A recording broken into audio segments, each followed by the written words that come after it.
Actually, naano kami dun, OA-yan kami sa movie ni Nadine. To the point na kailangan kong kumaga magsinungaling na kaya ko talaga siyang panoorin. Pero in real life, hindi talaga. Nandidiri talaga ako pag nakakita ko ng mga gory contents. Na nakukuha namin cases, mga like, kita nila man loob, mga patay. Kumbaga na desensitize na kami dun sa mga patay, o hindi na kami natatakot, hindi na namin nararamdaman. Hindi kami nandidiri dun sa mga sa mga patay. Nandidiri kami kasi ang dami namin nakikita ng mga sipon dati. Kahit cleavage talaga, madam, sinusukat namin. What? Yes. So kapag yung exposure ng cleavage, lumampas siya dun sa pangalawang box, tatag mo na siya. Yan, nag-measure. Ano, architect ba kami? Pero compared naman kasi sa ibang BPO companies na napuntahan ko, may mga dahon-dahon na may mga design. Kumbaga parang hindi naman kami mukhang pogo na Huwag ka na mag-content moderation ka na lang. Tapos sabi nila, ayoko dyan kasi makakita ko ng mga duguan dyan. Tapos nung tinanong ko, kamusta ka na ngayon? Ala, hindi na ako babalik sa calls.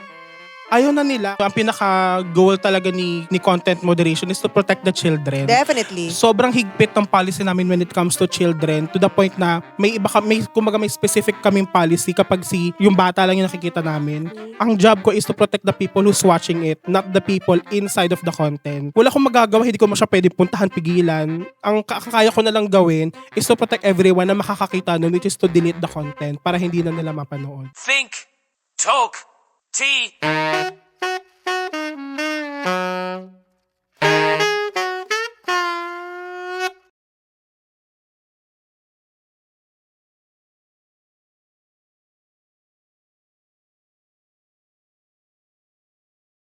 Hello mga katsaa, mga titos and titas from all around the Philippines and all over the world. Maraming salamat po for watching. And though it might seem na mahabang aping episodes, do not worry because we encourage you to use our videos as your background audio while you are doing other things. Habang kayo ay kumakain, while doing your work, while you are doing your studies, sa commute nyo po, sa pagmamaneho nyo po, habang kayo ay gumagawa ng mga iba't ibang gawaing bahay, please enjoy our videos. And also, we encourage you to watch our previous episodes. I-binge watch nyo po sila. Promise po mag-e-enjoy kayo. And today, get ready to be inspired, informed, and entertained. Thank you! Mabuhay! Hello everyone! Welcome to another episode of Think Talk Tea. I'm your host, Kuring Kim. Now, ngayon pong araw ang ating episode might be a little sensitive for some people. May mga pag-uusapan kaming medyo sensitibo. So kung medyo hindi, trigger warning to in a sense. So kung medyo hindi po kayo komportable sa mga sensitive topics, we suggest na ibang episode muna yung panoorin nyo or pwede kayong mag-skip ng parts nito. Kasi today, we are gonna talk about all things content moderation. Now, kung ano man yun, ipapaliwanag sa atin ng ating guest, professional content moderator, Jill Mago! Hi po! Grabe sa professional.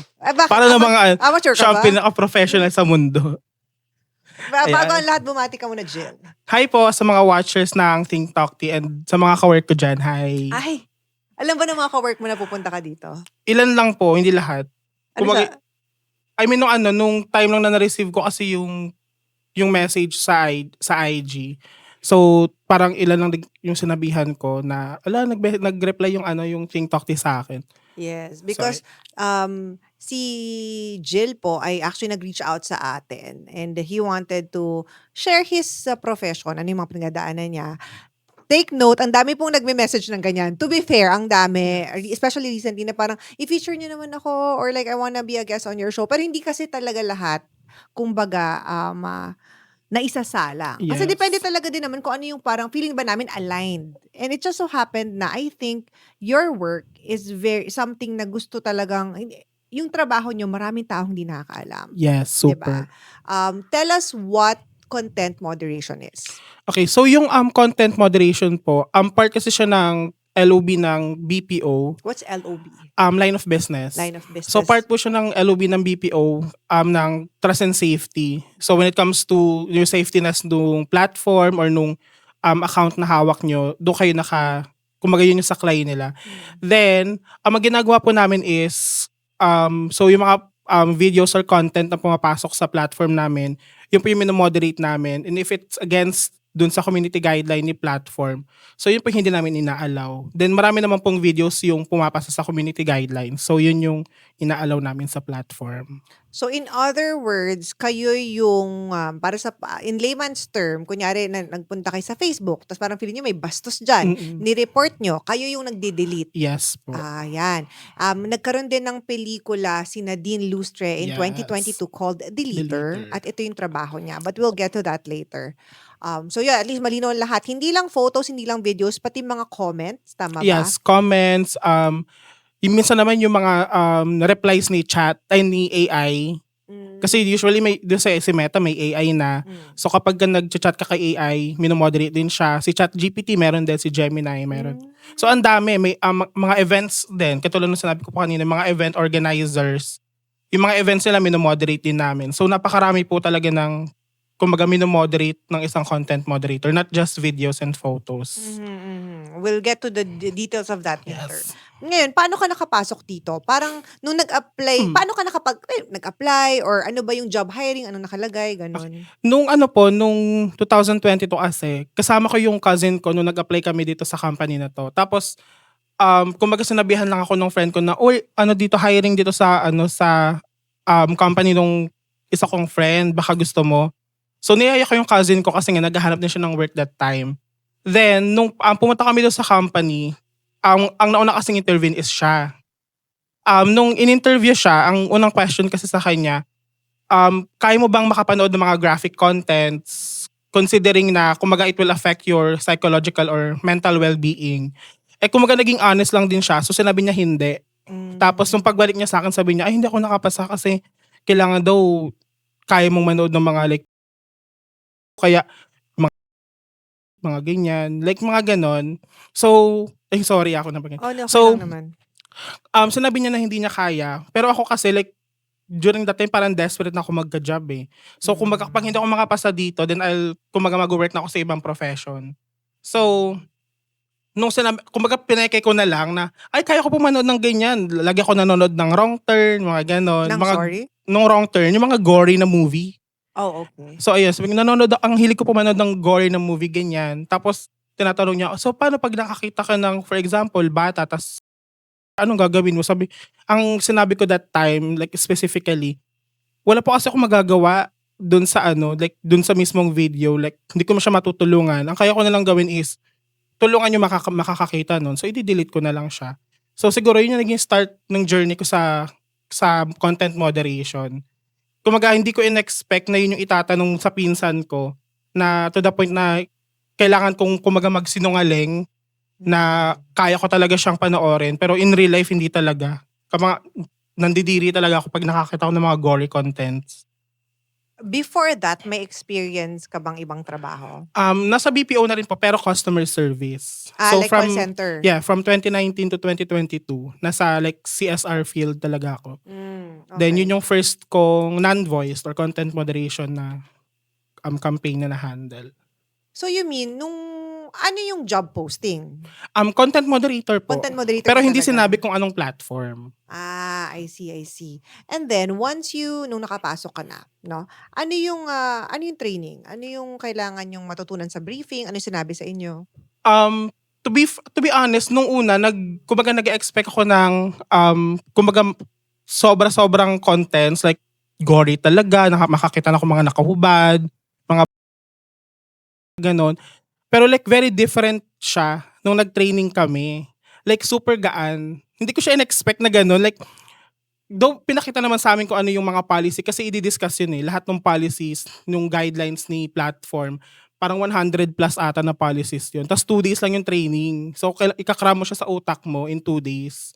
Pero kasi, kumbaga sa isang video, hindi naman siya lahat ng policy mag-apply doon. Minsan wala. Kumbaga, nakatayo lang na tao, nag-video lang siya ng normal. So, wala kang makatatag sa kanya na kahit anong violation. Meron naman na, minsan nakahubad, tapos may hawak na baril, ganyan. So, ganyan masasabi kung anong gagawin ni user or nung magpo-post.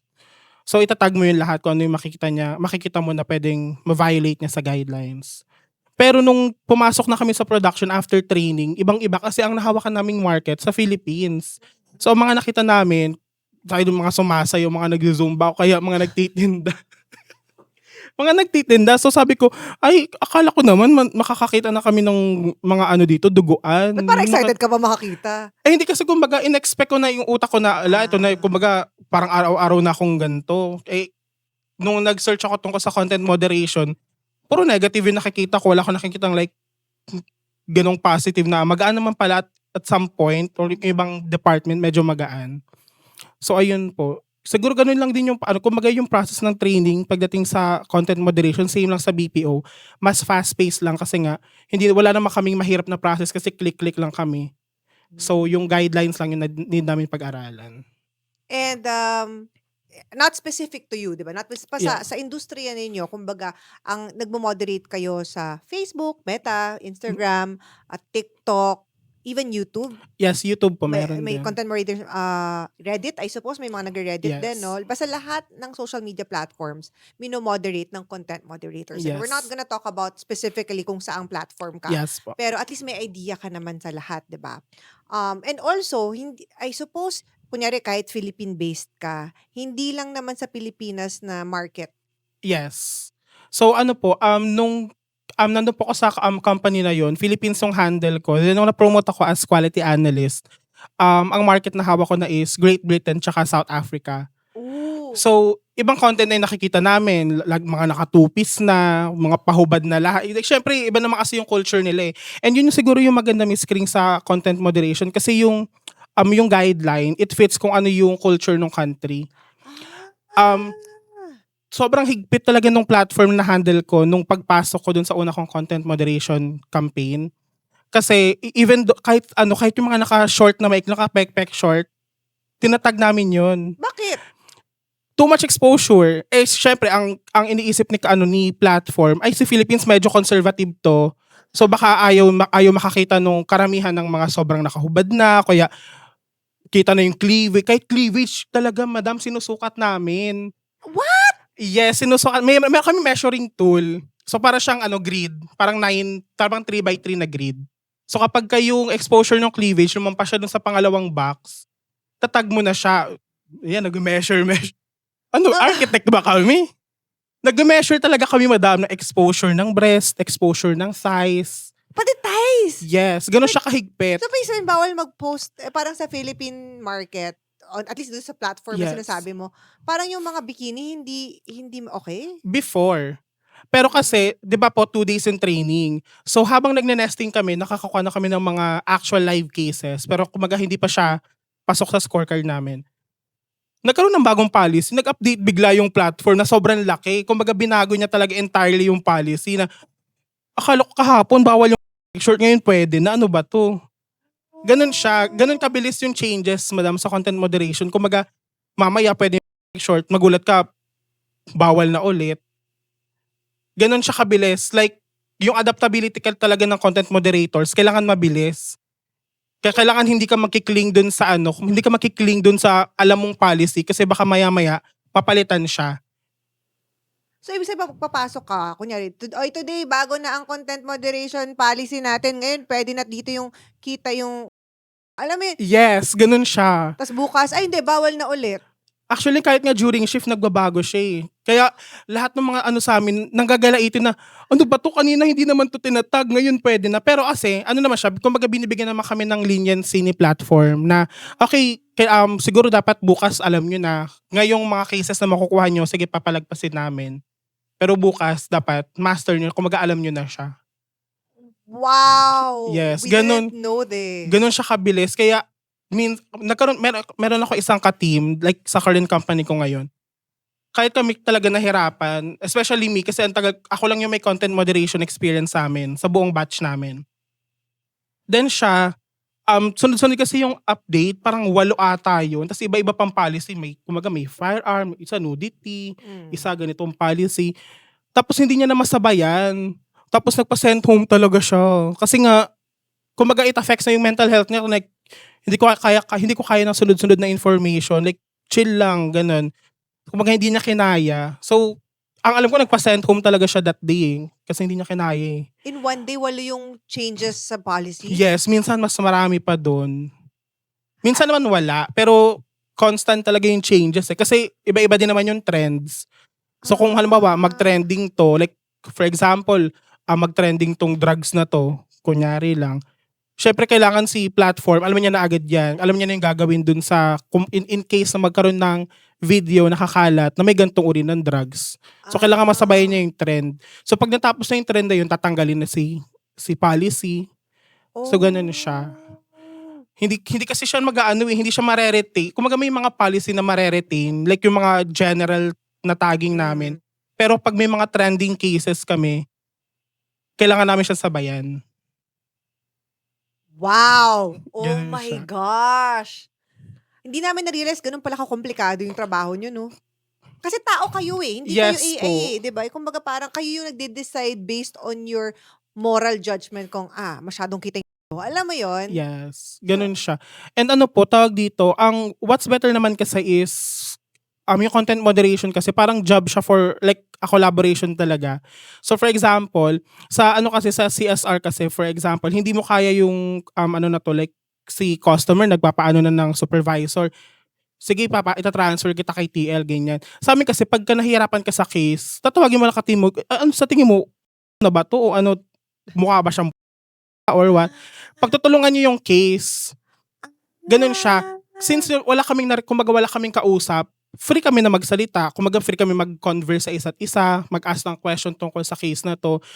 Kung magbigay ng kanya-kanyang POV, minsan botohan pa yan. O sino dito mukhang ito mukhang botohan niya. Kasi mas marami yung mukhang di tatag niya mukhang pagka ang verdict ng client to o pagtanggol niyo yan kasi sabi niyo mukhang yan eh. Pag kunyari, tinag mo na okay lang, tapos sabi nung yeah. platform, hindi yan okay, Hindi. yari ka. Oo, pero naman like kumaga katulad sa mga content creators, di ba may chance nila to appeal Yes, kapag ka yes. nababan sila. Ganon din kami. Kapag ka nagkamali kami dun sa tag namin sa case, na-appeal naman namin siya. Pero yun nga, i-explain mo talaga kung bakit mo siya tinag, kailangan back up din siya nung policy. Kaya kung may update na recent, kailangan mo siya i-apply ganun. So, napag-usapan mo kanina, like yung, pwede na, go ahead, drink. Sige po. Drink, pwede naman. Napag-usapan nyo kanina na parang, kunyari, sige, pagtulungan natin, ganon. So, I guess ang tanong ko is, natanggap ka na sa trabaho, ano ba yung setup ng office ninyo? Are you like a usual BPO na may floor, tas may, alam mo yung mga cubicle na ganon, or yung parang kay Nadine Lustre na deleter na parang madilim yung kwarto? Actually, naano kami doon, yan kami sa movie ni Nadine. I mean, hindi sa movie, kumbaga sa setup ng movie. Pero siguro to set the mood, kasi nga horror siya, so kailangan medyo dark yung lighting, yung coloring and all. Pero sa amin, like, ang sakit sa mata kasi sobrang liwanag. Like, ang daming ilaw. Pero compared naman kasi sa ibang BPO companies na napuntahan ko, yung current company ko, kasi iba yung setup, para siyang greenhouse emery. Parang ganon, may mga dahon-dahon na may mga design. Kumaga parang hindi naman kami mukhang pogo na Hindi kami mukhang pogo na call center na, marami kasi dyan call center, mukhang pogo kasi. Like kulay white lang, tas may mga harang yung hindi mo kami gano'n. Kumaga, isang malahabang table kami. Tapos wala naman siyang harang. So parang free kami na gumanyan. So pwede na makita yung case ng iba, pagtulungan yung case. So normal BPO, pero it depends lang kung paano siya i-set up ni company.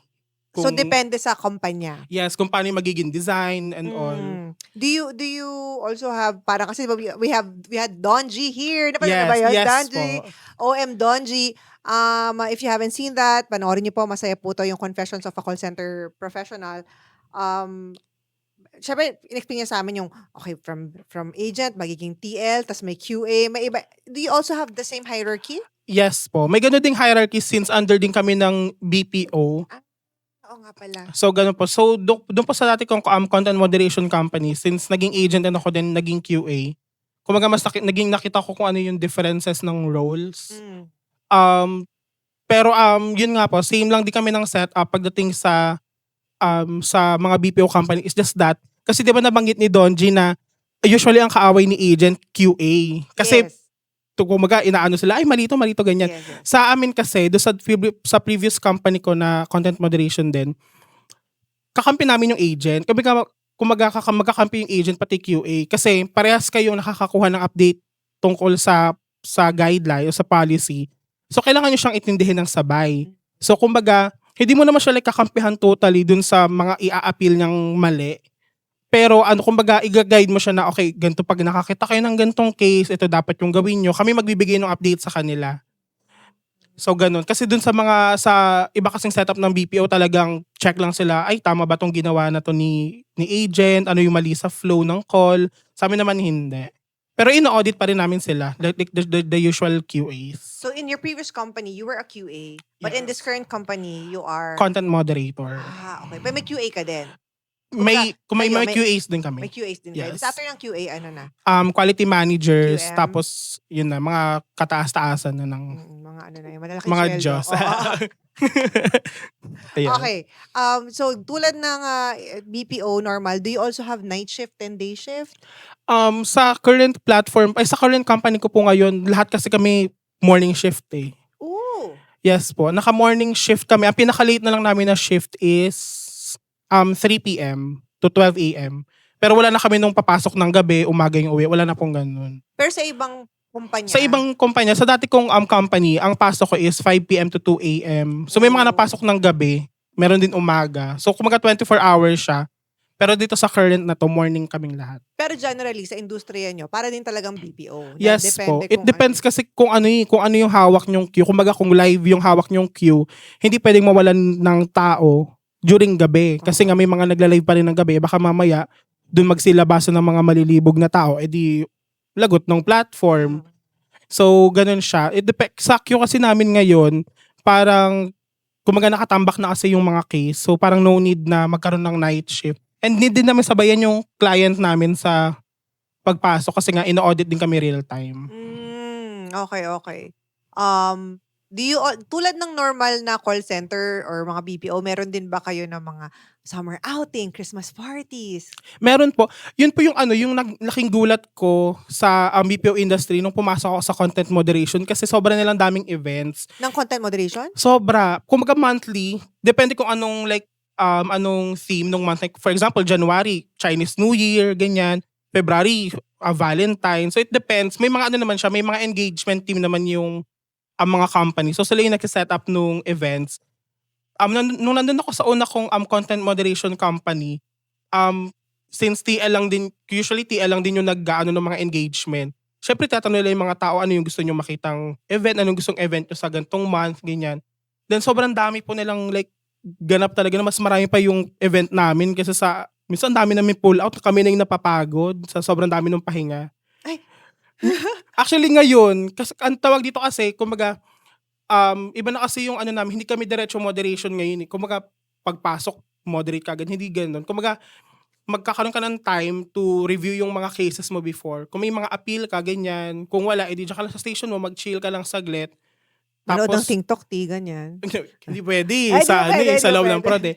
Tapos, doon ka na mag-moderate. Kung after 30 minutes, pwede ka na mag-moderate. Tapos, before mag-end yung shift, may time ulit kayo to relax.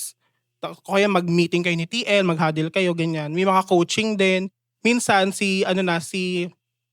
company na yung nagpo-pull out. Kasi nga, for example, katulad nung nangyari sa amin before, ay last Friday, meron kaming parang kumbaga sasabihin ko ano yung status na nung program, kumbaga healthy pa ba yung program, masasecure pa ba natin yung job, ganyan, ano ba yung current status nung performance natin. Kung ba binabalita, usually pinupull out naman.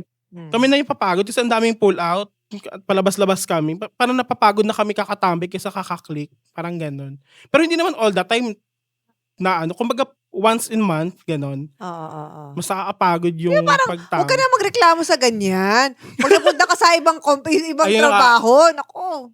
Ayun, actually yun yung nakakatawa kasi may mga friends ako na nasa calls before. Tapos nasabi ko, huwag ka na mag-calls, mag-content moderation ka na lang. Tapos sabi nila, ayoko dyan kasi makakita ko ng mga duguan dyan. Tapos nag-apply sila eventually sa content mo. Tapos nung tinanong ko, kamusta ka na ngayon? Ala, hindi na ako babalik sa calls. Ayaw na nila kasi, di ba sabi ko kanina, mas i-expect ng mga tao na dark side ang yung makikita nila pero pagpasok hindi naman. So, ganun din yung nangyari sa akin kaya ang hirap bitawan ng content moderation kasi nga sobrang dali ng work.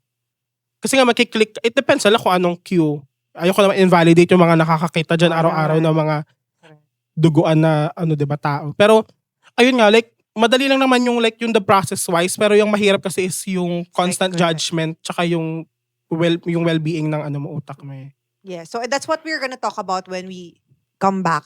Kumbaga, ano yung, syempre, kung napad ka nilang deleter, di ba? Or mga ibang mga interviews or mga documentaries about your job, talagang dark side naman talaga Yeah, of super. of the human nature. Yes. So, ano ba yung mga nakita mo or mga nakita ng mga friends mo, mga na-experience mo na talagang di mo mapapaisip ko na lang na parang, I've lost faith in humanity. Sa pagbabalik po yan ng Think Talk Tea. Hello, hello! Babatiin na po natin ang ating mga loyal and avid na katsaa from all over the world. So hello to Quincy Francisco from Saudi Arabia, Meldy Mayores mula sa Manitoba, Canada, Garrett and Maria Hodges from Chicago, USA, Elsie Pustanes mula sa Singapore, and John Vincent Tabat mula sa Mokpo, Korea. At kung gusto nyo rin pong mabate at ma-shoutout po dito sa Think Talk Tea, please make sure to leave your comment, your full name Dapat po full name. Huwag po yung mga first name lang. Dapat full name at kung saan po kayo nakatira. Whether from the Philippines or all over the world. At kung hindi ko po kayo nabate this time, check out niyo po hanggang mamaya kasi magbabati pa po tayo. Mga katsaa, sana po kayo ay nag-enjoy sa aming episode at huwag kakalimutang mag-like, mag-comment, mag-share at mag-subscribe sa aming Think Talk Tea channel. Okay, so before natin pumunta dun sa nitty-gritty, walk us through a normal day, a day in the life of a content moderator. Okay. So ano naman siya like hindi siya naiiba kasi sa life ng isang BPO worker. So kumaga syempre paggising mo, kumaga prep yourself ganyan. Siguro ang difference lang kasi pagpasok namin sa company, katulad ng nasabi ko kanina, kumaga hindi kami diretso nagmo-moderate agad. Kumaga binibigyan kami ng time ni client to check yung mga previous cases namin o kaya yung mga cases namin na need namin i-appeal sa kanila.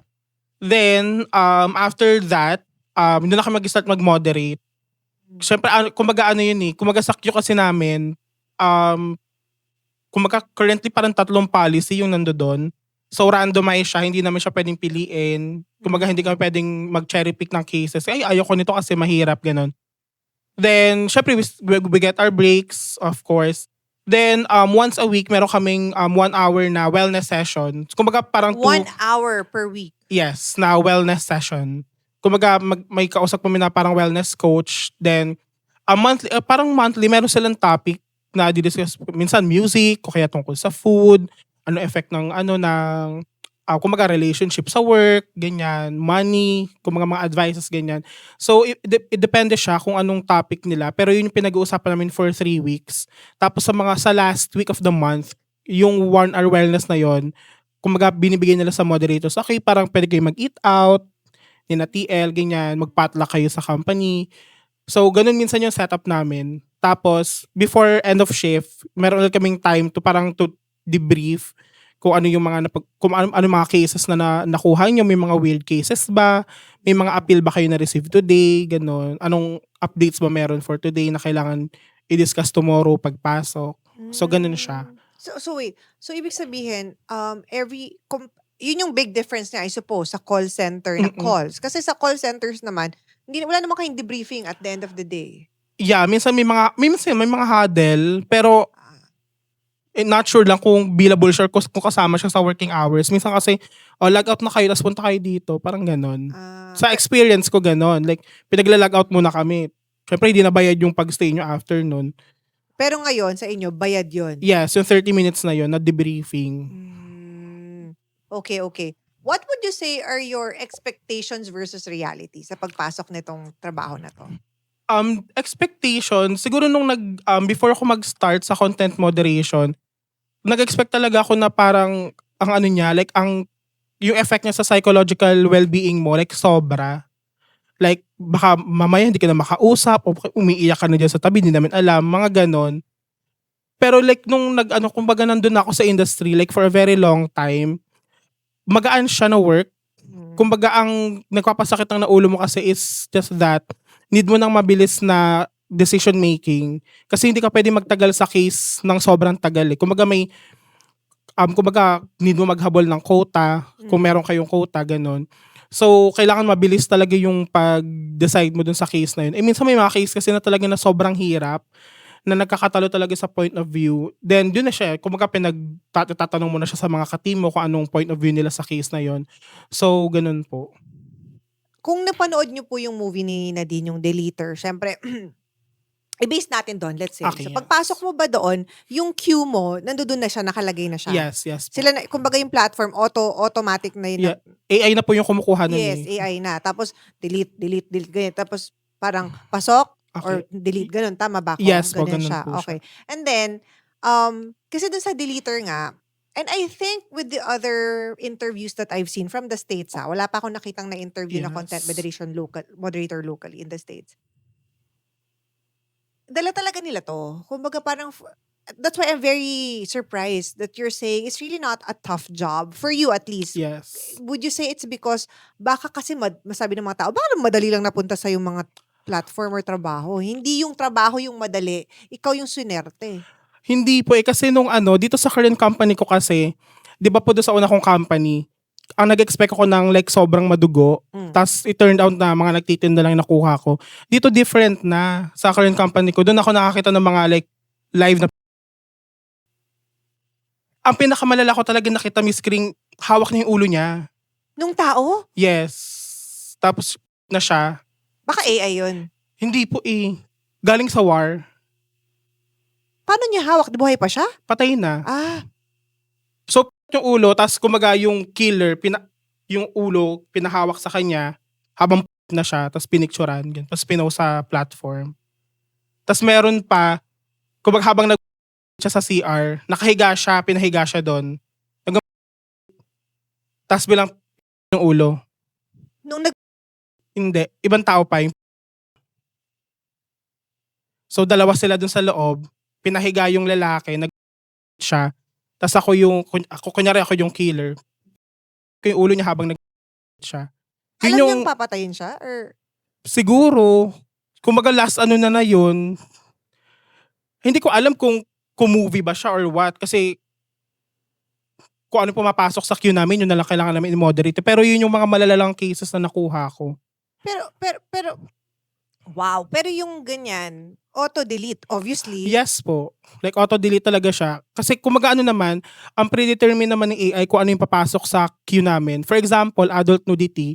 So may mga prompt na nilalagay dyan si client na, okay, pag may nakita kang ganitong shape, ganitong body part, ipasok mo na yung sa queue, sina moderators na bahala dyan. Ah. Ganun siya. Pero may mga cases naman na, ay, napagkamala lang ni AI na mukha siyang shape ng pagpasok sa amin. Ay, hindi naman to itong AI na to, minsan nga yung mga black, may mga black na pumupunta sa amin, wala namang ginagawa, pero nakalagay sa firearms.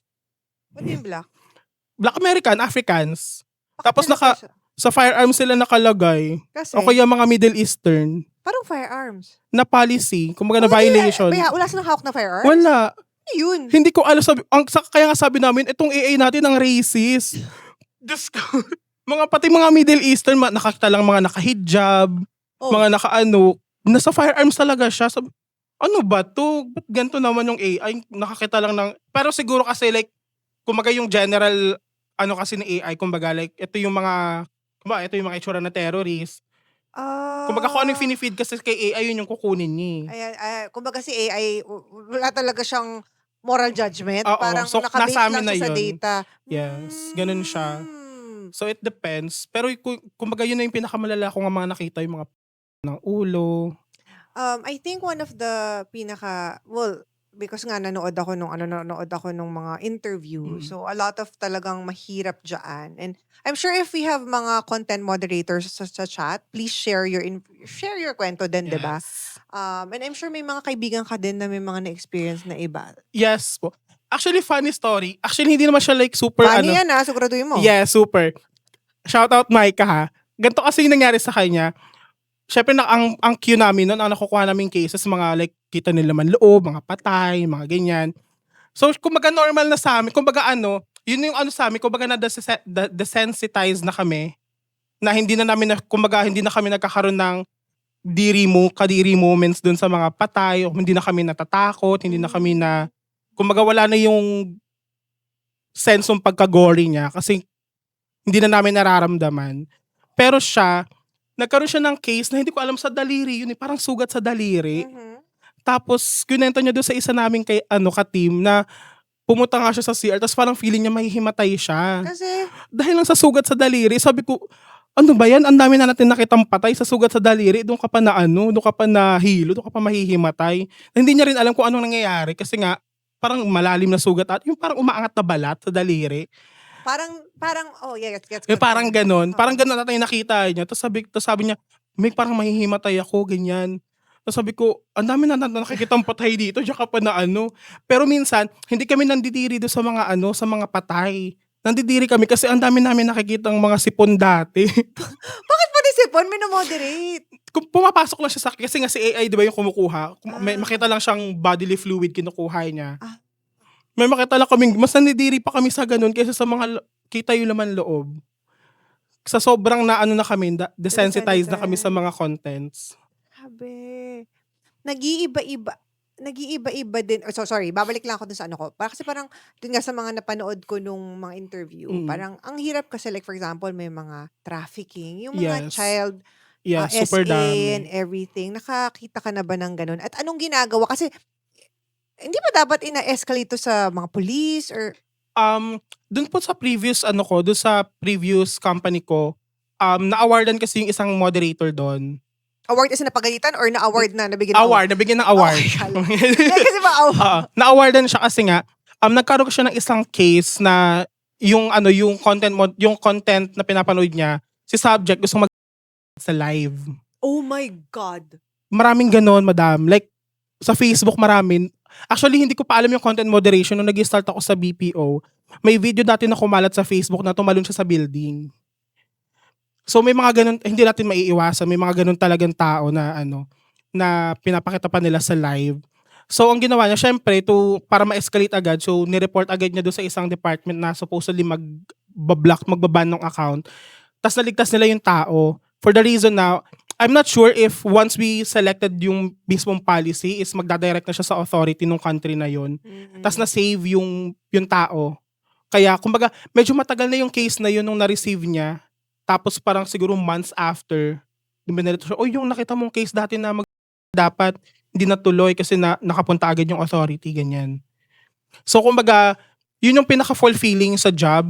Siguro kasi, hindi mo nalalaman na yung pag-click mo sa mga bagay-bagay o pag-click mo lang dun sa trabaho, makaka-save ka pala ng life eventually. Right.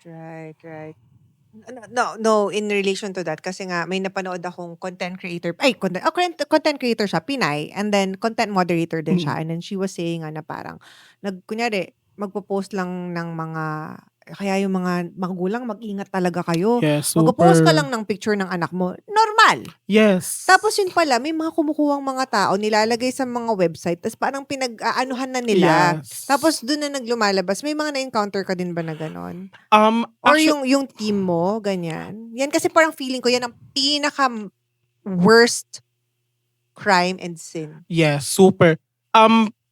Feeling ko kasi ang pinaka goal talaga ni content moderation is to protect the children. Definitely. Sobrang higpit ng policy namin when it comes to children, to the point na may kumbaga may specific kaming policy kapag si children lang, yung bata lang yung nakikita namin.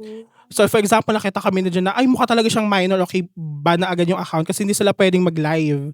Kumbaga yung platform na to, may certain age lang sila for them to use. Kumbaga pag below 13 ka, hindi mo talaga pwedeng gamitin.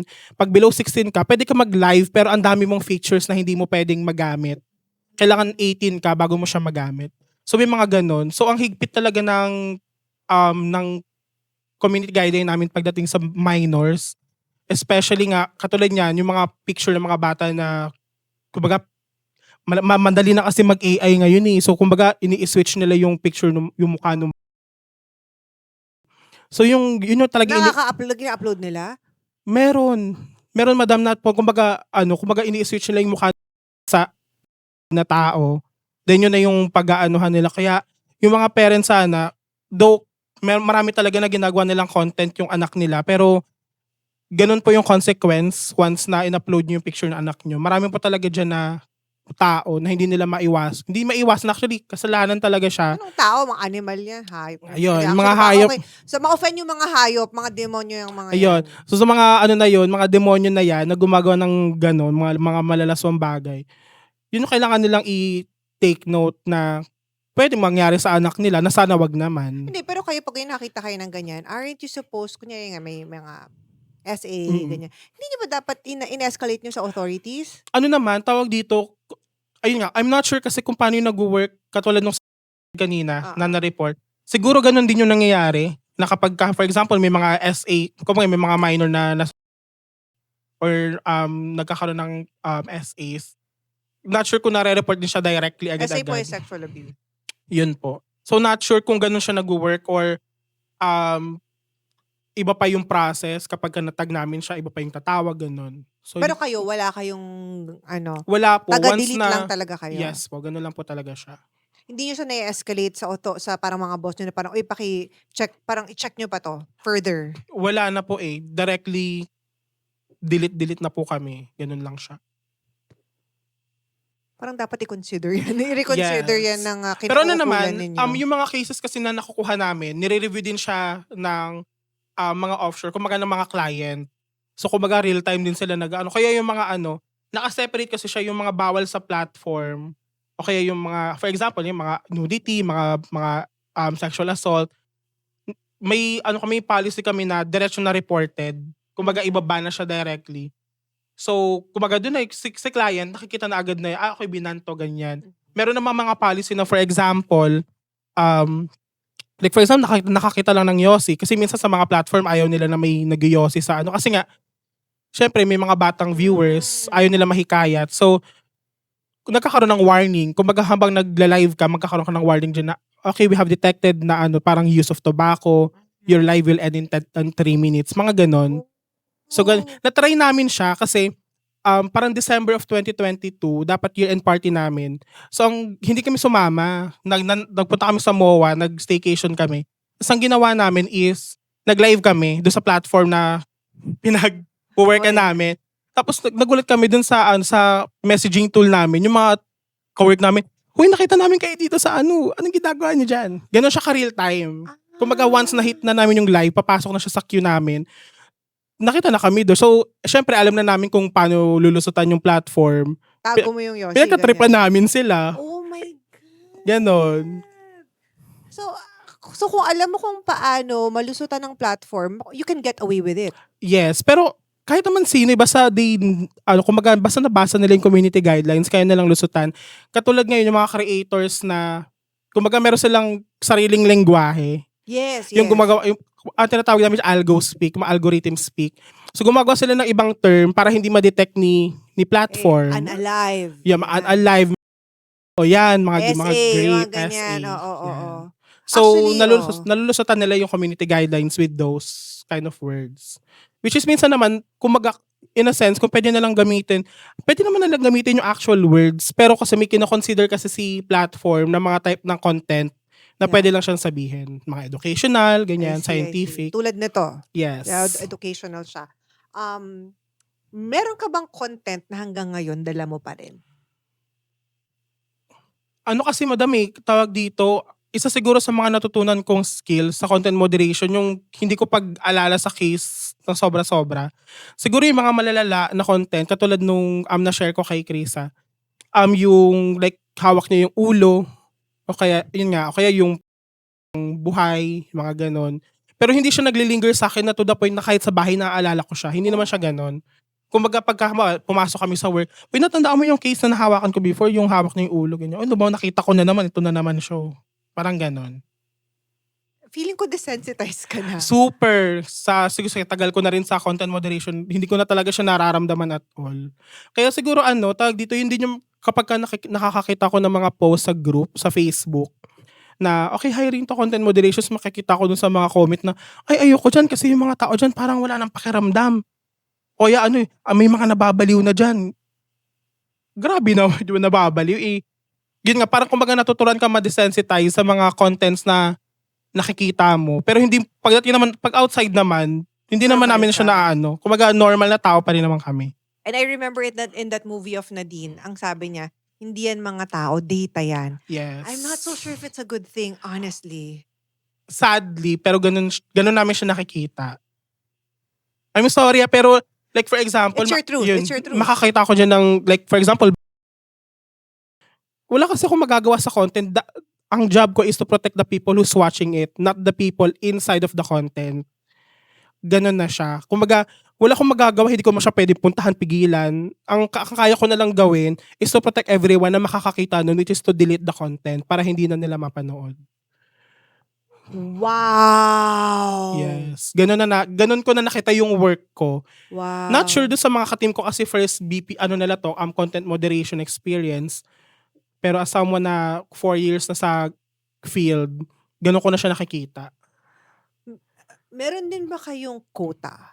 Ay, actually, hindi ko naintindihan niya. Kahit naman sa call center, hindi ko naintindihan yung quota na parang dapat today makadelete ka ng 2,000 videos. Ganun ba kayo?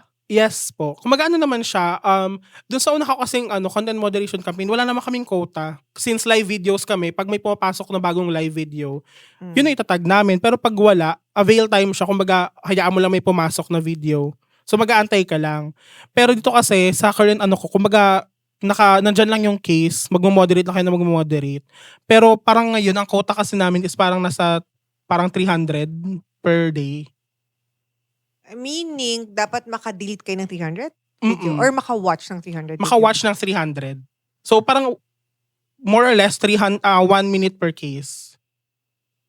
Ganun siya. Sorry. Okay, go. Oo. So, iniisip ko kasi na parang, pwede bang, naisip ko yung kay Nadine, sa pelikula, kung ako lang, i-delete ko lahat. Yun nga, kaya minsan sinasabi ko sa mga ka-work ko, gusto ko, i-DL mo na yan, i-tag mo na yan, huwag ka na mag-aksaya ng oras dyan. Minsan ganun kami, kapag wala naman kami nakikitang mali, inaalaw na namin kasi hindi naman pwedeng tutukan yung case ng 5 minuto, nandyan lang yan, baka pagalitan kami. Syempre, tatambay kami sa queue. Pero like for example, may mga case talaga na kailangan ng, kumaga, thorough inspection, yun talagang pagtutuunan mo ng pansin kasi ang dami mo nakikitang mali. So yun talaga kailangan i-ano mo siya, i-select mo siya ng maayos kung ano yung policy na nag-a-apply Ba't mo doon. ka pa kailangan sila? Delete na agad. Ano kasi siya, may mga may hierarchy kasi siyang tinatawag. Kumaga, sa policy namin may hierarchy. May mga violation na auto-ban, may mga violation na kumbaga may mga warning lang, mga 7 days, ganyan. May mga warning lang na 3 minutes, katulad ng tobacco na nasabi ko kanina. Ganun kasi siya. So, it depends yung gravity nung policy na ma-violate nung content before namin siya i-delete. Kumbaga minsan, since nakakita kami ng tobacco dito, hide lang, warningan lang yan, 3 minutes lang yan, ganyan. Pero pag nakita kami bila siya naghubad, like hubad na talaga, syempre, hindi na napapansinin yung tobacco na policy, diretso na kami sa report. Grabe! So, Information overload, guys. yeah. But we have a lot more to. Ako, ang dami ko pang gustong malaman kasi nga, I know na this is such a, not just a sensitive topic, but this is a very napapanahon. Yes. With all the mental health. Kasi I'm sure, sabi ko sa inyo, parang hindi ko sure kung maganda na desensitize kayo, but maybe it works for your job. So we'll talk about these things po sa magbabalik mo ng Think Talk Team. Yo, yo, yo, mga katsaan! Bati portion once again. Hello to May Rasay from Qatar. And, hirap ng name, Roshi Viv Kabunilas mula sa Finland. Taray, Finland! Hello to Lisa Sawkins mula sa Toronto, Canada. Jimbo Bernaldez mula sa Abu Dhabi, UAE. And Connie Nicavera from Hong Kong. Kung hindi po kayo namin nabate, don't worry. I-check niyo po yung ibang mga videos po namin before or in the future. Baka dun kayo mapapasama sa bate. And so just keep on commenting below your full name and where you're from. And malay nyo kayo po ang susunod na mabati dito sa Think Talk Tea. Thank you! Sa mga loyal at avid na titos, titas at mga katsaan namin dyan, let us know in the comment section kung saang bahagi ng Pilipinas o ng mundo kayo nanonood or nakikinig. We'd love to hear your thoughts and 2 cents on our topic today. And malay nyo, kayo ang ma-shoutout namin sa susunod na episodes. And of course, pwede rin kayong mag-super thanks. Meron ka bang mga, syempre mga napag-usapan natin yung mga gory, ganyan. Meron ka bang mga parang in a sense, hindi naman tips or parang information sa mga viewers natin na sila mismo yung chika ko lang kasi kaya ko 'to natanong. One time nag-unboxing ako nito. Ina-unboxing ko siya sa TikTok particularly. So hindi ko alam kung saan kang platform. Na-unboxing ko sa TikTok. Tapos biglang naputo. Parang your live will be cut in 10 minutes. Kasi daw hindi daw ako naglagay ng yellow basket. Eh hindi naman ako nagbebenta. Okay. So paano ano bang dapat gawin diyan?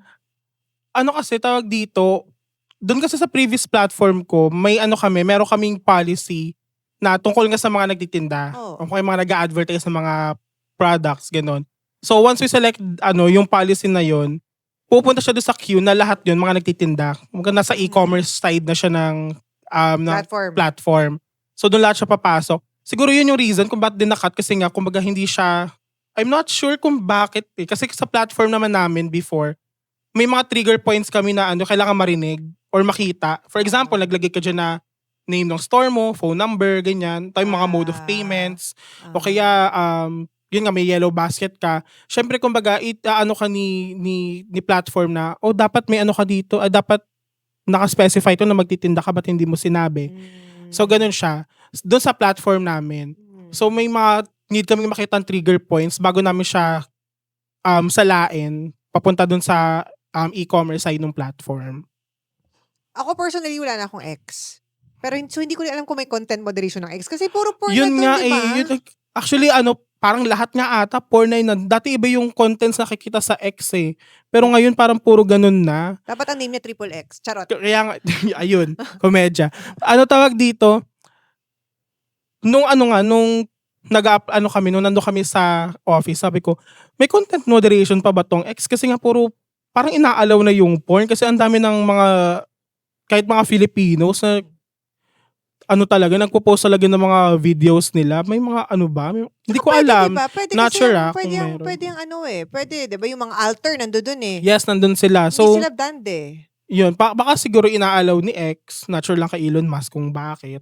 Pero Pero, pwede kasi magbayad. Diba? Parang may ayun. check ka, tapos Yun parang nga, kineme. baka siguro ganyan. perk yun. Ay, Perk? pero- Ano ba yun? Benefit? Pero kasi iniisip, may kinukwento tong friend ko, kwento ko lang kasi sabi niya, alam mo ang problema sa ex, doon siya, 'di ba? Tapos magja-jack and poy ka na. Tapos jack and poy, tapos natapos yung video, pag yung, 'di ba automatic Oo. next video, ng ulo. Alam mo, Gina G ka na, Hindi biglang, mo naabot ang oo, laning niya. biglang, bakit may ng ulo? So, hindi ko alam kung, kaya pag-usapan namin, sobrang grabe, parang yung ex, para siyang, it's a jungle out there. Yes. Hindi mo na alam kung ano yung next mo makikita. Kung matino pa ba or Oo. libido pa rin ba o ano. Oo, parang 'di ba kaya ako tagal ko na 3 years na ako, almost 4 years na ata, 3 to 4 years wala na ako sa ex eh. Pero yun nga kinukuwento ng friend ko. So buti na lang sa ibang platforms may mga katulad nyo, no? May mga Yes. funny stories or mga ano ka pa ba na kahit hindi ikaw, mga friends mo na parang kunyari parang na delete nila pero hindi man pala.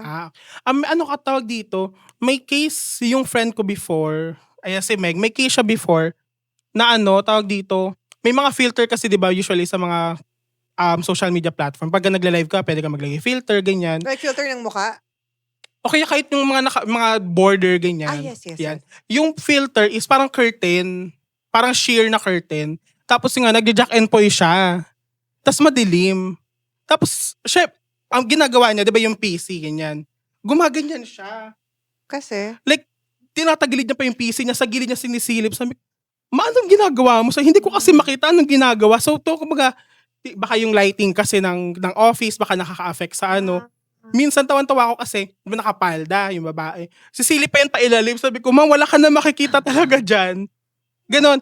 Kumaga nag-iiba na yung perception namin sa reality, especially nung bago ako sa content moderation. Kasi nga, di ba, tinatag namin before kahit mga naka-short, ganyan. So, nung first time ko nasa content moderation, nung nasa labas ako, lahat na nakita kong short, parang tinatag ko sa utak ko na, bawal yan sa platform, ganyan. Lahat naka-short ka. Sa GC, pinag-uusapan namin yan before na, ang dami ko nakita naka-short, bawal na to. Ganyan.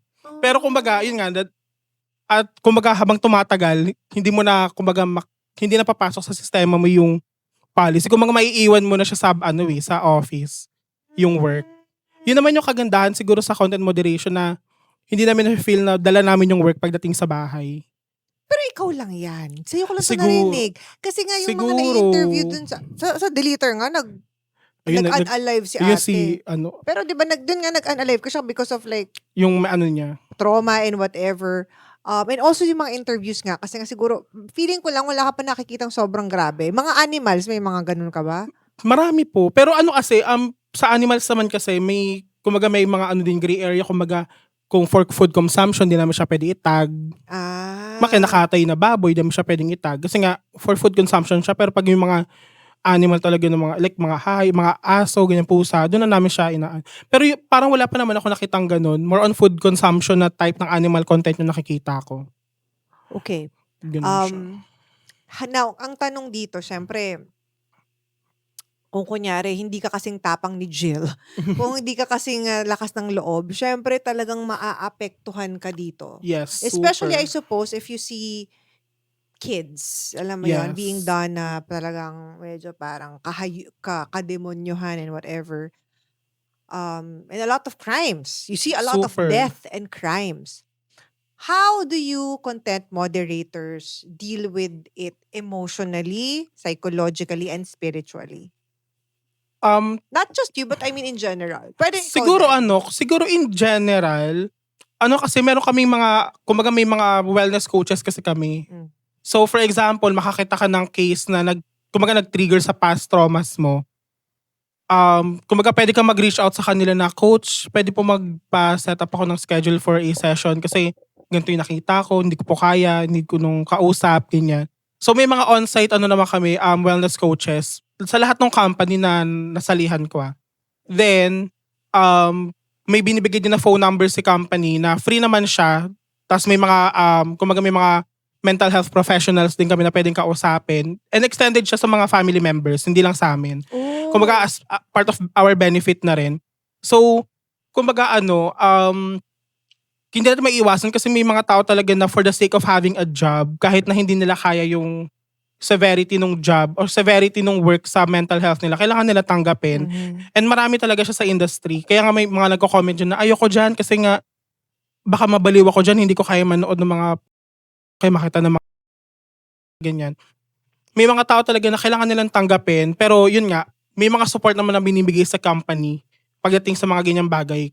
Especially nowadays na kailangan talagang i-protect yung mental health. Kasi yan na talaga yung ngayon yung focus ng social media. Kaya yun po yung parang pinaka binibigay na benefit sa amin ng company. May mga mental health kami, professionals. So, for your company, may pinaprovide silang Yes. support, right? But ikaw mismo, personally, how do you manage it? Kasi syempre, paglabas mo ng opisina mo, tapos na yung bibigay ni company di ba? Mm-mm. Pero sa sarili mo, matutulog ka ng gabi. Alam mo yon, like, how do you cleanse your mind or quiet your thought?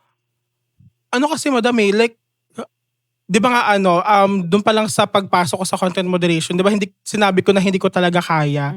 Pero parang as time goes by, especially habang tumatagal talaga ako sa content moderation, hindi ko na siya nafe-feel. So kahit lumabas ako, kung ano na ako sa loob ng office, kung ano yung emotions ko that day, pagdating sa labas, magiging ganun pa rin ako. Pag uwi ng bahay, ganun pa rin ako. So kumbaga, hindi ko alam kung good thing yun kasi yun na nga, para kasi sa akin, data na yung nakikita ko, hindi na tao. I'm so sorry. Pero ganun talaga siya. Dito yung nakikita ko. So, kumbaga hindi na siya hinahawakan ng utak ko after. But Ganun I siya. think to be able to survive yung trabaho mo, parang kailangan siya na ganyan, na parang Kailangan ganun na yung maging thinking mo kasi mahirap kasi na kumbaga everyday ka na magkakaroon na matitrigger ka sa makikita mong content. Siyempre, kumbaga mahirap siya sa'yo, pero mahirap din siya sa team mo, kay company, kumbaga kay client, sa account. Kung, siyempre, doon may mga bibigay silang benefits sa'yo katulad ng mga wellness coaches. Pero kung araw-araw, at the end, ikaw mahihirapan. Kasi nga, ginagawa nila ng paraan kung paano nila malalighten up yung work. Pero kung ikaw mismo, talagang hindi mo na kaya, mahirap siya. Yes. And meron ka bang mga sa company, kunyari mga bagong salta, ganyan, meron ka bang mga nakita na parang may mga hindi talaga kaya, tas, oh, sorry, I can't, mga ganon? Ano pa naman ano ba? Siguro nung, dito sa sa current company ko, kasi nung one time, nakakita kami ng as- pero tas na yung matandang lalaki. Parang ganon. Tapos yung itong ka-team ko na to, parang sinabi niya, ano ba tong ano na to, tawag nito, katanda-tandaan tao, ganyan. Na, kumbaga, syempre nanay din siya. And, ang tawag dito, sinabi niya nga na parang, may anak ako, may apo din ako, ayoko na makita nila to sa social media. Syempre, ayoko na maapektuhan din sila ng work na ginagawa ko. So, kumbaga tawag dito, need mo rin kasing isipin yung, kumbaga, your family outside or the people outside na possibly na makakuha or makakita ng case na ganon. So, minsan, yung attachment sa work outside, minsan nakukuha din siya. Especially katulad nga doon sa kawork ko na yun na nakita niya batang babae. Siyempre may anak din siya babae at ayaw niya kumbaga mangyari sa anak niya. So, sometimes nagiging emotional din. Pero yun nga, as I mentioned earlier, kumbaga, as habang tumatagal ka sa work na to, data na lang talaga yung nakikita mo. Wala naman yung tipo in the middle of the shift, biglang, Ay, sumisigaw. wala naman. Walk out. Kumbaga naman, Kasi di sa deleter, ganun yung intro eh. Gawin siya, di ba? mga nag-aaway siguro sa prod. Babato. Nag-aaway. Mga personal issues na yun. Pero like yung tungkol sa content, parang wala pa naman ako nakita na nag-walk out kasi hindi niya nagustuhan yung nakita niya or kumbaga bila siyang umiyak, nag-hysterical. Wala pa naman ganun so far.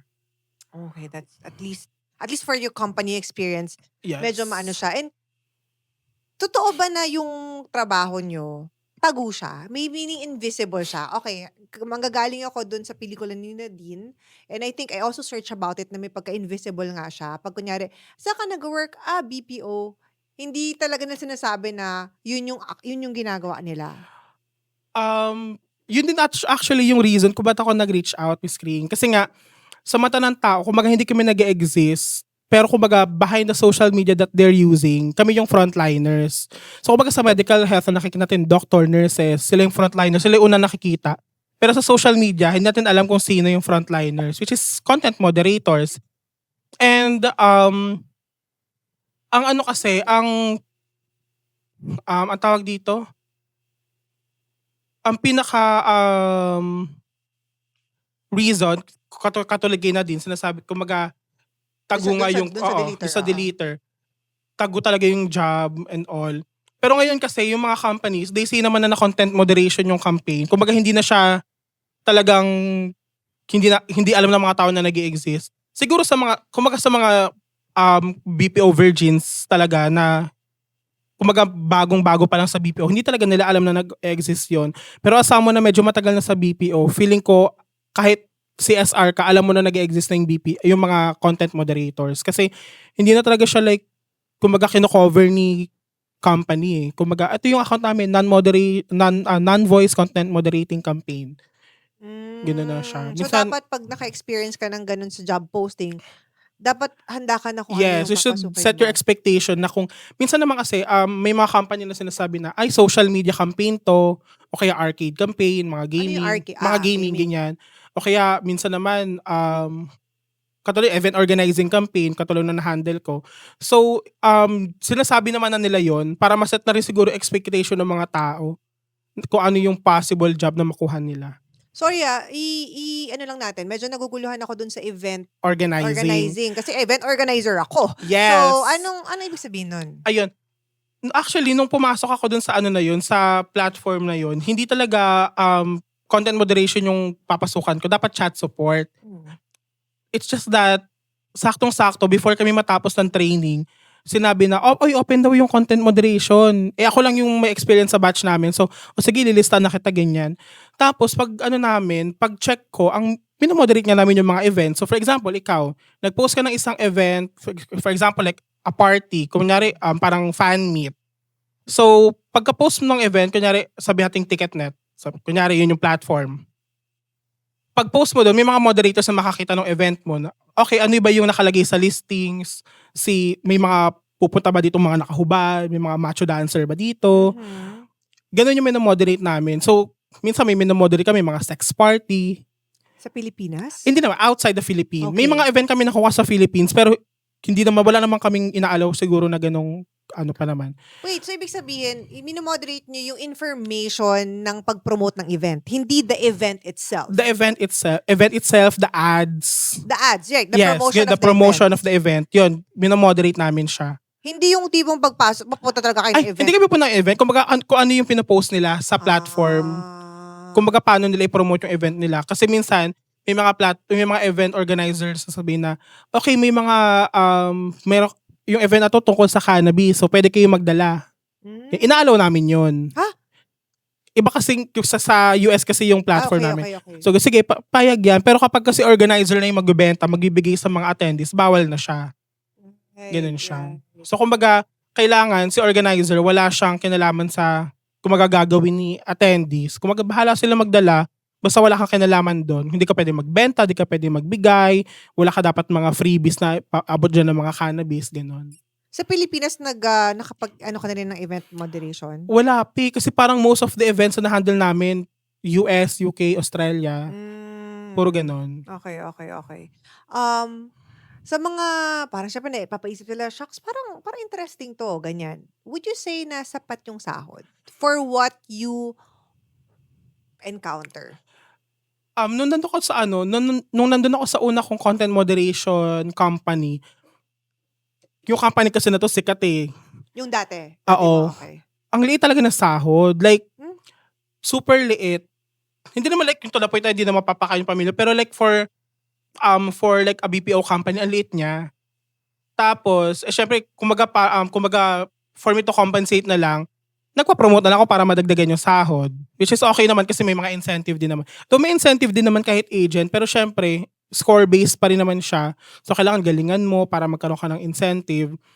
So, sa current company ko kasi ngayon, sobrang laki nung gap nila nung salary. Doon sa first company ko na, tsaka dito. Kaya din ako lumipat.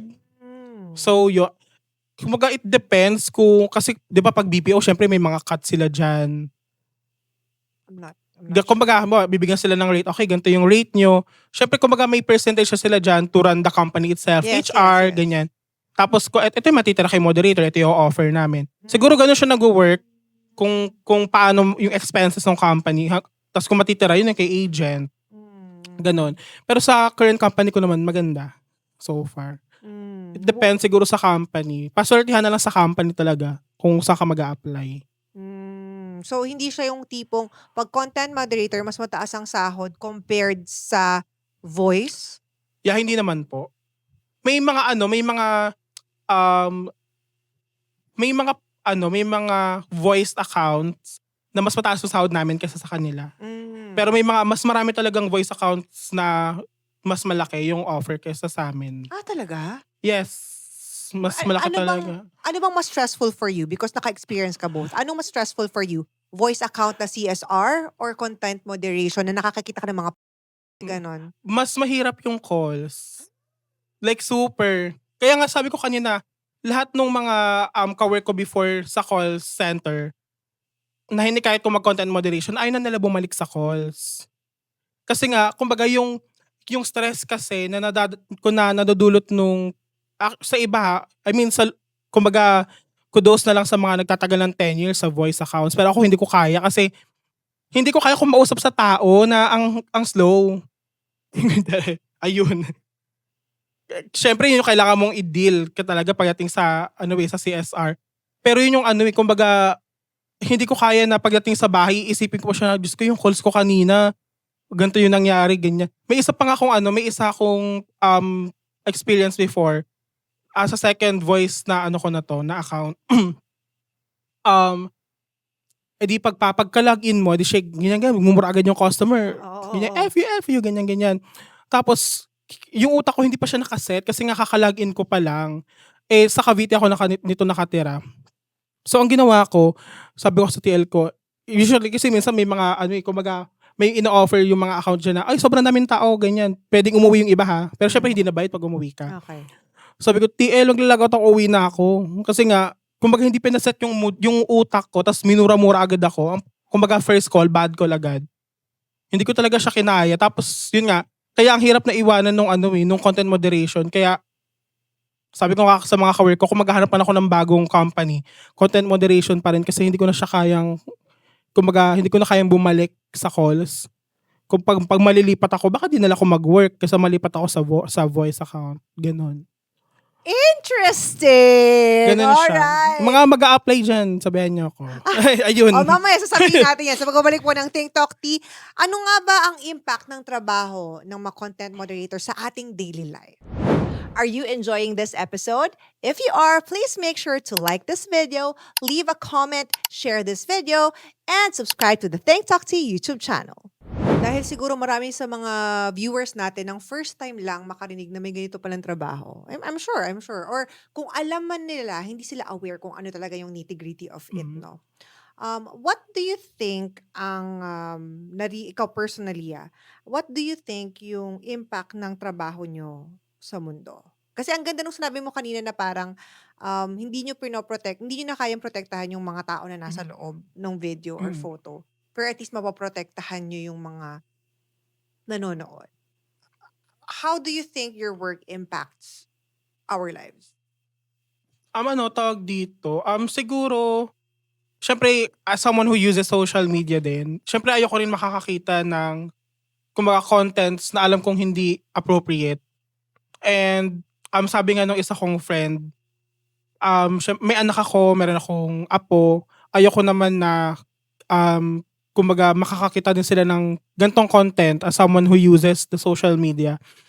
So, kumbaga tawag dito, before it reaches pa kasi sa users, kumbaga minsan kami muna yung nauunang makakita nung content para hindi na talaga makita. And kumbaga yun yung pinaka-goal na kumbaga ma-protect talaga not just the safetyness nung kumbaga naman nanonood, but also para hindi na rin maapektuhan yung mental health nila, hindi na rin kumbaga mag-open up yung traumas na kumbaga ang tagal na nilang tinatry na i-suppress. So, siguro kung walang content moderation or kung mga walang content moderators, feeling ko ang gulo ng social media. For like sure. sobrang gulo ng social media na hindi natin alam kung ano yung susunod nating makikita. Pero as someone na yun nga, gumagamit ng social media, sa social media mga ginagamit ko, mga TikTok, Facebook, wala ko nakikita so far na na talagang kumbaga super super lala or kumbaga talagang for me hindi na appropriate sa platform. Kasi ang inisip ko na rin, okay, may kumbaga ang safe ng platform kasi may mga content moderators behind this na nag-work para kumbaga hindi na kumalat yung mga inappropriate videos. So siguro yun yung pinaka-essence ng trabaho namin. Not just everyone, especially minors, talaga yung pinoprotect namin dito. Parang kumbaga kung sa gera, kayo talaga yung magre-receive ng bullets eh. Yes, ganun No, talaga. bago pa Tamaan yung yung mga nasa tao sa likod. likod. Oo, kayo talaga. And it takes a lot of armor. Yes. Like psychologically, para hindi kayo maapektuhan, I feel. And ano sa palagay mo yung parang what we should appreciate dun sa trabaho ninyo? Kasi parang baka feeling ko unappreciated yan eh. Yun. May nakita kasi ako isang video sa YouTube na sinabi niya na malaking joke daw yung content moderation. Daw? Yes. Though naman to, like foreign content creator na Rage sobrang baiter lang eh. joke ng content moderation. Ang una ko talaga naisip doon, feeling ko naisip niya or nasabi niya yon kasi parang he never got to experience, kumbaga to wipe off yung blood sa digital floor habang siya nagla-like lang. Kumbaga nakahiga lang, tapos like niya. Tapos kaming nasa loob ng platform, nililinis na namin yung, kumbaga yung mga dugo dyan. Kaya na nasasabi yun. Kaya siguro may mga Pilipino din magsasabi niya na, ay ganito lang yung work nyo. Yung sinabi mo kanina, pindot-pindot lang kayo. But you never get to experience na makakita ng mga content na gory, content na graphic. Kaya niya nasasabi yan. Pero behind this, I mean for my for my workmates na talagang naapektuhan pa rin ng mga contents, ganun na experience sila. But for me, kasi nga data na lang siya sa akin, kumbaga dinadedma ko na lang siya kahit outside. Pero siguro kasi hindi lang naman sa sa content moderation, pero kumaga sa lahat ng work, sinasabi na, ay, ganito lang yung work mo, ganito lang yung trabaho mo. You never experience it, kaya nasasabi mo siya. True, true. The same way na nung before kami mag-guest ng embalsamador, they're like, embalsamador, hindi nila alam na, oh my God, pumupulot ng muka, Yes. ganyan. Or the same way na call center, sasagot-sagot lang yan ng call. Hindi na, it's not like that. Yes. I think the reason why I love talking to people from all walks of life, from all different industries is that ma-realize mo how every single person is important. Yes. 'Di ba? Like how every single person, kahit hindi mo napapansin, yung sweeper, like street sweepers, or yung mga bakers, mga nasa bakery, mga panadero.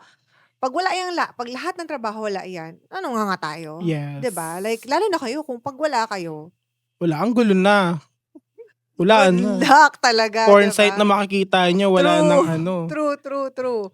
And also, anong masasabi mo na, kasi I also was reading up about it, na there might be a time when AI will take over your job. Is it possible, or do you think na kailangan pa rin ng tao? Ako talaga, kasi ngayon kasi, kumbaga, hindi kami identified as content moderators. AI trainers kami eh. So, Ulitin mo yan. hindi kami, ngayon kumbaga, ako lang, feeling ko, hindi kami content moderators, AI trainers kami. Kumbaga, hini-help namin si AI para mas maintindihan niya lalo kung ano yung mga dapat tanggalin. So, kumbaga, kailangan, ito yung itsura ng genitalia, kailangan ito yung makita mo before mo siya matanggal. Para the next time, hindi na kami makakuha ng content na, kumbaga na, hindi naman talaga siya, na ganyan. So, I believe kasi na AI will never take over yung ganitong profession kasi kailangan pa rin ng kumbaga kailangan pa rin ng human touch kasi may mga kumbaga kailangan kasi ng sometimes ng emotion pagdating sa decision. Kumbaga for example, sa AI kasi kung violation niya, wala kaming pake kung ano yan. Hindi niya kino-consider yung culture, yung kung nakahubad yan, pero kumbaga pag nakita siya nakahubad, violation na. Pero pagdating sa amin, ay okay lang to nakahubad siya kasi nga sa culture nila, sa South, kumbaga sa Africa, ganito, okay lang to. Hindi naman siya i-violate. So kumbaga, ang daming gray areas na kailangan i-consider na kumbaga hindi na napapansin ni AI na kami na yung kumbaga nagte-take over nun. So kumbaga, katulad niyan, ito, violate siya kasi nakakita na, pero nagtuturo pala siya tungkol sa reproductive system. So may mga ganong kumbaga may mga ganong contents na kailangan i-consider pa rin. Kaya feeling ko hindi talaga magte-take over yung AI pagdating sa content moderation. Baliktad naman, do you feel like may mga videos na hindi kino-consider ni AI na dapat i-flag pero feeling mo dapat may i-flag? Yes, meron naman po. Like what? Like for example, ang mga conspiracy theories. Dati, nung nandun ako sa una kong content moderation company, may policy kami specifically doon. So kung magpapakalat sila ng mga theories, siyempre si AI hindi naman niya masasabi na kumaga na educational stuff siya or what, kasi nga nagbibigay lang siya ng insight. Pero pag narinig mo na siya, like kung ikaw mismo na tao, nag-i-spread na pala siya ng misinformation, ganyan. So ikaw na yung bahalang mag-delete nun kung na-oversee man siya ng AI. Uy, but there's nothing wrong with conspiracy theories. Yes, kumbaga, yun nga, usually mga misinformation talaga, mga medical misinformation yung inaano namin. Pero kasi alam ko pagdating sa politics, never na namin hinandle yan kasi nga, iba-iba talaga ng take ang mga tao sa politics eh. I was gonna ask, parang Yeah. meron ba kayong tawag ito, policy in terms of politics? As far as I remember, wala. Like, for example, pag nakita niyo yung picture ni gantong politician, kailangan iba niyan. Wala kaming ganon. Kasi nga, yeah. magiging bias na siya and dapat hindi kami maging bias pagdating sa ganyang bagay kasi nga, hindi naman namin siya talaga scope as content moderators. Pero, marami kaming mga minomoderate sa mga sikat na tao like mga terrorist groups, ganyan. So, yun na yung mga inaano namin. Bakit may social media ang terrorist groups? Hindi, like for example, kumbaga kinakampihan nila yung terrorist group na to, ganyan. Yun. So, yun na yung inaano namin. How about fake news? Like, how do you moderate fake news? Medyo gray area yan eh. Kasi, di ba, parang sasabihin ng mga tao, how do you know it's fake news? It's never been disproven. yun yung tawag dito, yun na yung hindi ko na-experience pagdating sa content moderation experience ko. Na nag-handle kami ng fake news. Kasi nga, kumbaga, hindi kami pwedeng i-feed kumbaga sa isang bagay. For example, si politician A ang kinakampihan ni platform. Pero ang pinaniniwalaan mo si politician B. Tapos, kumbaga, kunyari nakuha mo si politician A, for you, ayoko niyan sa politician na yun, ganyan. Kasi si politician B yung gusto ko. So, kumbaga, mahirap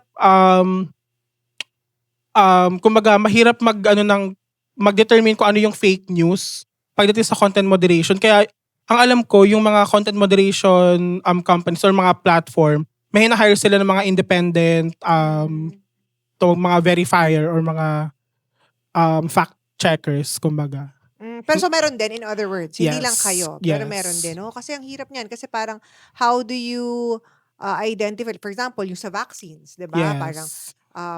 they could be talking about a different kind of vaccine, hindi lang naman yung ay Yes. mga ganun mga bagay. And ano pa ba? About the mga Illuminati, 'di ba? Yung Na mga parang ganon. mga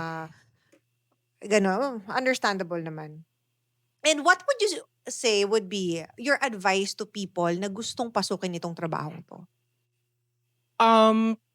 One thing that I can advise siguro is, I mean, kanina ko pa siya sinasabi and medyo rin siya pakinggan, pero wala tayong magagawa dun sa taong nasa loob ng content. So you need to see, yung mga napapanood mo, data na lang lahat yan. So, kumbaga, for someone, kumbaga talagang super adventurous pagdating. Kasi may mga tao talaga na ang hilig sa gory stuff na pumasok talaga sa content moderation. May isa akong ka-team na ganun, na sa sobrang hilig niya sa mga gory stuff, tawag dito, nag-try siyang mag-content moderation dito sa previous company ko yun. Tapos nagustuhan naman niya. Tapos ngayon, sa Meta ata siya nag-work. Oh, Ayun. So, may mga ganung tao. Pero, kumbaga, if someone talaga na gusto i-consider tong job na to, kailangan nyo talaga i-consider na hindi na tao yung dapat nyo makita. I mean, hindi na dapat i-consider na tao yung makikita nyo. Dapat data na. Mahirap siyang gawin, pero it takes a lot of time para mangyari yun. Pero, yun ay magiging nature mo nature ng job mo eh. right. Oh my gosh. So, later I'll ask how they can join if ever yung company or yung mga ganyan. But alam mo naman dito, Jill, sa ating Talk Ayan Tea, na. meron tayong tinatawag na manifestation Manifestation table. table. So, hindi ko na i-explain sa'yo. Alam mo na yan. Yes. Ano ang gusto mo ma-manifest sa buhay mo na naniniwala ako magkakatotoo? Gumanyan ka, ilapat mo. Ayan. Ganyan. So, one thing na manifest ko this year, actually last year pa naman, pero na-achieve ko siya, medyo na-delay lang, promotion. Yun talaga. Siyempre, kailangan natin kumita ng pera. So, ayun. So, Number one, na-promote ka na? dapat, kumbaga may nangyari lang, kumbaga kaya siya na-delay, pero sana ma-continue na siya this year. Ayun. Tapos, I hope na, like, 2026 will be a bountiful year. It will be. It will be. Yes, yun lang Lalo na naman. cancer ka, di ba? Cancerian. Yes. This is your year. Yes. So you have to avail of this good energy for Cancerians. Anong specific na good energy ang gusto mo or abundant ang gusto mong maano? Love life, cash, travel. Ang sinasabi ko talaga, especially sa mga kawork ko, gusto ko magka-motor. Yan. Anong magagawa ko? Baka may, Ano magagawa ko? Ayun. Hindi, malay mo, may viewer tayo na talaga natuwa sa kwento mo, bigyan ka ng motor. Ayun. Baka naman. Oo, di Ayun. ba? So ayun, gusto ko talaga magka-motor this year. Let's make it happen. Pag Yes. nagka-motor ka, message mo ko, ha? Yes, sure. Oh my God. And you're only 24 years old. You are so fucking young. Yes. You're just 1 year younger than me. How, Tama naman. diba? How do you see yourself 5 years from now? Lagi ko siyang sinasabi, especially sa mga friends ko na, kumbaga hindi naman ako mag-i-stay sa job na to. Pero kumbaga, I'll just make, parang, kumbaga i-enjoy ko na lang yung magiging journey ko. Kasi syempre magka-college pa ako, di ba? Pero siguro 5 years from now, siguro nag-aaral ako while still in this industry. Pero siguro manager na ako noon, ganyan. Yes. Ano bang gusto mong, kasi so, hindi ka nag-senior high ka lang, hindi ka na nag-college, right? Yes. Diretso ka na sa BPO, Yes. correct? Ano yung gusto mong i-take? Na course. Yes. Ano ko talaga, like on top of my mind, political science. Like before pa talaga, kahit high school pa lang ako, yun yung gusto kong i-take. So, kung hindi man yon something aligned with it, public ad, Because you want to be in the future. yeah, lawyer, or yan. I think you would be a good Tagapagtanggol ng mamamayang Pilipino. I think you would be a brilliant lawyer because you've seen the world. Yes, the worst of the world. Yes, you've seen the worst of the world and you have that experience. Grabe, no? Oh my gosh, I look forward to that. Okay, una magka-motor ka, pangalawa maging lawyer ka. Please wag mo Yeah. ko kakalimutan ha. Let me know once you become a lawyer, okay? Yeah. And Jill, how do they get in touch with you? Kung gusto nilang parang, Jill, gusto ko rin maging content moderator. How do I apply? Where do I contact you? Ikaw talaga, HR. Ako lang. Ayun. For everyone out there na gustong matry o gustong pumasok sa field ng content moderation, you can DM me on TikTok, tara.netflixandjill. Ayun. Ang ganda ng username. Ayun.